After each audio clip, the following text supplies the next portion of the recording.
మహారాష్ట్ర జిల్లా సక్రీ తాలూకాలోని సమోడ్ అనే చిన్న గ్రామంలో కమలాబాయి అనే మహిళ తన గుడిసె ముందు ప్రతిరోజూలాగే సాయంత్రం వంట చేసే పనిలో బిజీగా ఉంది. అదే సమయంలో ఇంటి ముందు సడన్ గా 4 కార్లు వచ్చి ఆగాయి. ముందు వచ్చిన కారులో నుండి ఓ వ్యక్తి దిగి కమలాబాయి వైపు నడుచుకుంటూ వస్తున్నాడు. ఆ వ్యక్తిని చూసిన కమలాబాయి కళ్ళు కన్నీళ్లతో తడిచిపోయాయి. ఆనందం పట్టలేక ఓ వైపు ఏడుస్తూ కన్నీళ్లు, ఆ ఏడుపులోనే చిన్న చిరునవ్వు. ఆమెను చూసిన ఆ వ్యక్తి పరిగెత్తుకుంటూ వెళ్లి ఆమెను ప్రేమతో కౌగిలించుకున్నాడు. అతనితో వెనకాల వచ్చిన అధికారులు అందరూ అక్కడ జరుగుతున్న సీనంతా చూసి షాకైపోయారు. కమలాబాయి ప్రేమతో ఆ గూడెం మొత్తం స్వీట్లు పంచిపెట్టింది. ఇంతకీ ఎవరతను? ఎందుకు ఆమె స్వీట్లు పంచిపెట్టింది? అంటే వచ్చింది ఆమె కొడుకు. అప్పటివరకు తన కొడుకు డాక్టరై వచ్చాడనుకుంది కమలాబాయి. కానీ వచ్చింది డాక్టర్ కాదు, కలెక్టర్. అవును, ఆ విషయం కమలాబాయికి తెలియదు. కొడుకు తాను కలెక్టర్ అని చెప్పగానే కమలాబాయి షాక్. ఎందుకంటే అసలు ఆ గ్రామ ప్రజలకి కలెక్టర్ అంటే ఎవరో కూడా తెలియదు. ఊరి ప్రజలంతా ఒకరి నుండి ఒకరు తెలుసుకొని అతని వద్దకొచ్చి కండక్టర్ అయినందుకు కృతజ్ఞతలు అని అభినందించి వెళుతున్నారు. అది ఆ గ్రామంలోని ప్రజల పరిస్థితి. ఇంతకీ ఆ కలెక్టర్ ఎవరు? అతని స్టోరీ ఏంటి? తెలుసుకోవాలంటే ఈ వీడియో చివరి వరకు చూడండి. అందరి జీవితంలో కష్టాలు ఉంటాయి, బాధలు ఉంటాయి. వాటన్నిటినీ దాటుకొని పోరాడితేనే సుఖం ఉంటుంది. కానీ వాళ్ల కష్టాలను వారు ఎలా ఎదుర్కొంటున్నారన్న దానిపైనే వాళ్ల భవిష్యత్తు నిర్ణయించబడి ఉంటుంది. కొంతమంది మంచి మార్గంలో వెళితే మరికొంతమంది తప్పుడు మార్గాలను ఎంచుకుంటూ జీవితంలో మరిన్ని కష్టాల్లో కూరుకుపోయి వాళ్ల జీవితాలను కోల్పోతుంటారు. ఇప్పుడు ఈ వీడియోలో చెప్పుకోబోయే స్టోరీ మీ జీవితంలో మిమ్మల్ని ఉన్నట్టుండి సక్సెస్ చేయలేకపోయినా కూడా మీకు కొంత ధైర్యాన్ని మాత్రం ఖచ్చితంగా ఇస్తుంది. అయితే వీడియో స్టార్ట్ చేసే ముందు చిన్న రిక్వెస్ట్, ఇలాంటి ఇన్స్పైరింగ్ స్టోరీస్ ప్రతి ఒక్కరికి చేరేలా షేర్ చేస్తారని కోరుకుంటూ, మా వీడియోలు చాలా మంది చూస్తున్నారు కానీ మా ఛానల్ ని సబ్స్క్రైబ్ చేసుకోవటం మర్చిపోతున్నారు. వీడియో చివరి వరకు చూసిన తర్వాత మేమిచ్చే ఇన్ఫర్మేషన్ నచ్చితే ఈ వీడియోని లైక్ చేయడంతో పాటుగా మా ఛానల్ ని సబ్స్క్రైబ్ చేసుకుని పక్కనే ఉన్న బెల్ ఐకాన్ కొట్టేసి నోటిఫికేషన్ ని ఆన్ లో పెట్టుకోండి. చివరిలో మీ అభిప్రాయాన్ని మాకు కామెంట్ చేయటం మాత్రం మర్చిపోవద్దు. ఇక వీడియో స్టార్ట్ చేసేద్దాం. మహారాష్ట్ర జిల్లా సక్రీ తాలూకాలోని సమోడ్ అనే చిన్న గ్రామం. బంధు భారూద్ మరియు కమలాబాయి దంపతులకు జన్మించాడు రాజేంద్ర భారూద్. రాజేంద్రతో పాటు మొత్తం కమలాబాయికి 3 సంతానం. చిన్నప్పుడే తండ్రి చనిపోయాడు. అత్యంత పేదరికంలో జీవనం కొనసాగిస్తున్న కమలాబాయి భర్త చనిపోవటంతో కుటుంబమంతా అస్తవ్యస్తంగా తయారైంది. ఇప్పటివరకు రాజేంద్రకు తన తండ్రి ఎలా ఉంటాడో కూడా తెలీదు. అప్పటి వరకు కనీసం ఒక ఫోటో తీసుకునే పరిస్థితి కూడా వాళ్ల కుటుంబానికి లేదు. తినడానికి తిండి కూడా దొరికేది కాదు. చిన్న గ్రామం అవడం చేత పెద్ద వ్యవసాయ పనులు కూడా ఉండేవి కావు ఆ గ్రామంలో. దాంతో రాజేంద్ర తల్లి కమలాబాయి పిల్లల కడుపు నింపేందుకు ఎలాగైనా డబ్బు సంపాదించాలి అని నిర్ణయించుకుంది. పట్టణానికి వెళ్లి బ్రతకాలంటే పిల్లలు చిన్నవాళ్లు. వాళ్లను చూసుకుంటూ కూలీ చేయడం చాలా కష్టం. దాంతో ఇంట్లోనే సారాయి కాచడం మొదలుపెట్టింది. మహారాష్ట్రలోని చాలా గిరిజన ప్రాంతాల్లో సాధారణంగా అడవిలో దొరికే మహువ పువ్వులను ఉపయోగించి సాంప్రదాయ మద్యాన్ని తయారు చేసేవారు. కమలాబాయి కూడా అదే వృత్తిని ఎంచుకుంది. ఇంట్లోనే మద్యం తయారు చేసి ఇంటి దగ్గరే విక్రయించేది. అప్పట్లో అంటే 80వ దశకంలో ఇది ఆ ప్రాంతంలో చాలా సాధారణంగా జరిగే వ్యాపారం. అందువల్ల చట్టవిరుద్ధం కూడా కాదు. దాంతో గ్రామస్తులు కమలాబాయి ఇంటి దగ్గరే మద్యం తాగటానికి వచ్చేవారు. గ్రామంలోని ప్రజలు మద్యంతో పాటు కొన్ని స్నాక్స్ కూడా ఇచ్చేది కమలాబాయి. ఆమె వ్యాపారం సమయంలో చిన్న పిల్లాడిగా ఉన్న రాజేంద్ర ఏడిస్తే 2 చుక్కల మద్యం పోసేది. దాంతో రాజేంద్ర సైలెంట్ గా పడుకునేవాడు. కమలాబాయి ప్రశాంతంగా తన పని తాను చేసుకునేది. అలా రోజుకు 100 రూపాయలు సంపాదిస్తూ కుటుంబాన్ని పోషించుకుంటూ వచ్చింది కమలాబాయి. ఆ 100 రూపాయల్లోనే వారి రోజువారీ ఖర్చులు, మద్యం తయారీకి మరియు పిల్లల చదువుకు ఉపయోగించేది. రాజేంద్ర అతని సోదరి అదే గ్రామంలోని జిల్లా పరిషత్ పాఠశాలలో చదువుతుండగా అతని సోదరుడు స్థానిక గిరిజన పాఠశాలలో చదివేవాడు. చిన్న వయసు నుండే రాజేంద్ర చదువులో చాలా చురుకుగా ఉండేవాడు. అతని ఉపాధ్యాయులు అతను అసాధారణంగా తెలివైన పిల్లాడని గ్రహించి ఖచ్చితంగా రాజేంద్ర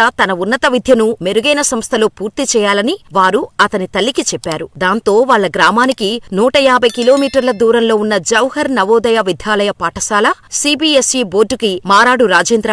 ఈ పాఠశాలలో గ్రామీణ ప్రాంతాలకు చెందిన విద్యార్థులకు ఉచిత వసతి మరియు పాఠశాల విద్యను అందజేస్తారు. మొదటిసారి ప్రవేశానికి వెళ్లినప్పుడు రాజేంద్ర అస్సలు అక్కడ ఉండనని మారం చేస్తూ ఏడ్చాడు. కాని కమలాబాయి వాళ్ల భవిష్యత్తు గురించి చెప్పి ఒప్పించటంతో ఆ వయసులోనే అర్థం చేసుకుని అందులో చేరి చదువు కొనసాగించాడు. అలా సెలవుల్లో ఇంటికొచ్చినప్పుడల్లా తల్లి వ్యాపారంలో సహాయపడేవాడు. వాళ్లు కాచే సారా తయారు చేయటానికి ఆమె నన్ను ఎప్పుడూ అనుమతించలేదు. కాని నేను దానిని కస్టమర్లకు అందించేవాణ్ణి అని నవ్వుతూ చెబుతాడు రాజేంద్ర భారూద్. రాజేంద్ర నవోదయ పాఠశాలలో చదువుకున్న కాలం అతని జీవిత జీవితాన్నే మార్చేసింది. మ్యాథ్స్ మరియు సైన్స్ పట్ల చాలా ఇష్టం ఏర్పడింది. 10వ బోర్డు పరీక్షలలో ఆ 2 సబ్జెక్టులలో అగ్రస్థానంలో రాణించి 12లో మొదటి స్థానంలో నిలిచాడు రాజేంద్ర. దాంతో అతనికి ముంబైలోని సేథ్ జిఎస్ మెడికల్ కాలేజీలో మెరిట్ స్కాలర్షిప్ తో అడ్మిషన్ దొరికింది. రాజేంద్ర కూడా చిన్నప్పటి నుండి పెద్ద సామాన్య ప్రజలకు ఆసరాగా వాళ్లకు సహాయం చేయటానికి డాక్టర్ కావాలనుకునేవాడు. గిరిజన గ్రామాల్లో చదువుకునే ఎవ్వరైనా ముందుగా అనుకునేది డాక్టర్ మాత్రమే. ఎందుకంటే వారికి వైద్య సదుపాయం అంత అందుబాటులో ఉండదు. అందువల్లే రాజేంద్ర కూడా డాక్టర్ కావాలనుకునేవాడు. కాని పెద్దయ్యాక ప్రజలకు సహాయం చేయాలంటే వారికి విద్యను అందించాలని మరియు వారికి మెరుగైన జీవన అవకాశాలను అందించాలని గ్రహించాడు. ఇది చెయ్యాలంటేనే నేను ఖచ్చితంగా ఐఏఎస్ కావాలని తెలుసుకున్నాడు. ఎంబీబీఎస్ విద్యార్థి సివిల్స్ కు ప్రిపేర్ అవ్వటం మొదలుపెట్టాడు. ప్రతిరోజు ప్రోగ్రామ్ చేయబడిన కంప్యూటర్ లాగా పనిచేసేవాడు రాజేంద్ర. ఉదయాన్నే 5 గంటలకు నిద్రలేచి వ్యాయామం చేసుకుని చదువుకునేవాడు. కాలేజీకి వెళ్లి వచ్చాక మళ్లీ పుస్తకం పట్టుకుని చదవటం ప్రారంభించాడు. అలా ఒక సాధారణ కాలేజీ విద్యార్థి చేసే పని ఎప్పుడూ చేయలేదు. విహారయాత్రలు లేవు, పార్టీలు లేవు, స్నేహితులతో మీటింగులు లేవు. తనను బయటకు రమ్మని అడిగే స్నేహితులు ఉన్నప్పటికీ రాజేంద్ర మాత్రం తన భవిష్యత్తును మరియు తన కలలు కన్నా ఇతరుల భవిష్యత్తును మార్చుకోవటంపై మాత్రమే తన దృష్టి పెట్టాడు. మెడిసిన్ చివరి సంవత్సరంలో ఎంబీబీఎస్ పరీక్షతో పాటు యూపీఎస్సీ పరీక్ష కూడా రాసి మొదటి ప్రయత్నంలోనే క్లియర్ చేశాడు.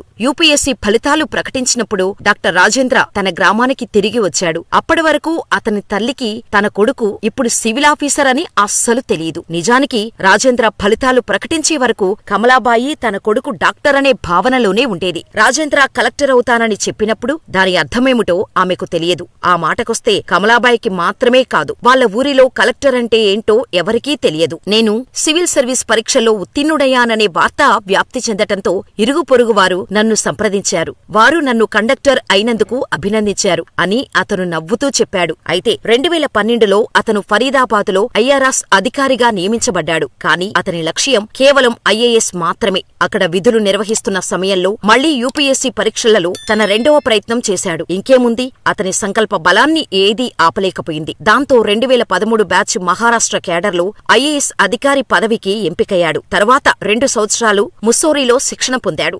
2015లో నాందేడు జిల్లాలో అసిస్టెంట్ కలెక్టర్ మరియు ప్రాజెక్ట్ ఆఫీసర్గా, 2017లో షోలాపూర్ చీఫ్ ఎగ్జిక్యూటివ్ ఆఫీసర్గా నియమితులయ్యారు. చివరిగా జులై 2018లో అతను నందుర్బార్ జిల్లా మేజిస్ట్రేట్గా నియమించబడ్డాడు. డాక్టర్ రాజేంద్ర ఐఏఎస్ తన కష్టాలు, ప్రయాణం మరియు 3 పిల్లలను పెంచటానికి తన తల్లి చేసిన త్యాగాలను వివరించిన మీ ఏక్ స్వపహిల్ అనే మరాఠీ పుస్తకాన్ని రచించారు. ఈ రోజు ప్రభుత్వ క్వార్టర్స్ లో తన తల్లి, భార్య, పిల్లలతో ఉంటూ గొప్ప పనులు చేస్తూ ప్రజలతో కలిసి వాళ్ల సమస్యలు తీర్చడానికి అనుక్షణం కృషి చేస్తూనే ఉన్నాడు. అతను నందుర్బార్ జిల్లా మేజిస్ట్రేట్ గా మారిన తర్వాత గిరిజన మరియు గ్రామీణ ప్రజల అభివృద్ధికి అనేక కార్యక్రమాలను ప్రారంభించాడు. ఇందులో 40,000 కంటే ఎక్కువ కుటుంబాలను రేషన్ పథకం కిందకు తీసుకువచ్చాడు మరియు 65,000 మందికి పైగా గ్రామీణ ప్రజలను మహాత్మాగాంధీ జాతీయ గ్రామీణ ఉపాధి హామీ కింద నమోదు చేశాడు. రాజేంద్ర భారత్ పరిస్థితులను కారణాలుగా పెట్టి ఆ అందరిలాగే మగ్గిపోయి ఉంటే ఈ రోజు ఐఏఎస్ అధికారిగా విధులు నిర్వహించేవాడు కాదు. మన గమ్యం ఎప్పటికీ మన చేతుల్లోనే ఉంటుంది. ఏదేమైనప్పటికీ రాజేంద్ర సక్సెస్ లో తన తల్లి పోషించిన పాత్ర గురించి చెప్పుకోటానికి మాటలు కూడా సరిపోవు. మరి doctor Rajendra Bharath IAS success స్టోరీపై మీ అభిప్రాయాన్ని మాకు కామెంట్ చేసి, వీడియో నచ్చితే లైక్ చేసి, ఇలాంటి మరిన్ని ఇంట్రెస్టింగ్ రియల్ లైఫ్ స్టోరీస్ కోసం మన ఛానల్ ని సబ్స్క్రైబ్ చేసుకుని పక్కనే ఉన్న బెల్ ఐకాన్ కొట్టేయండి.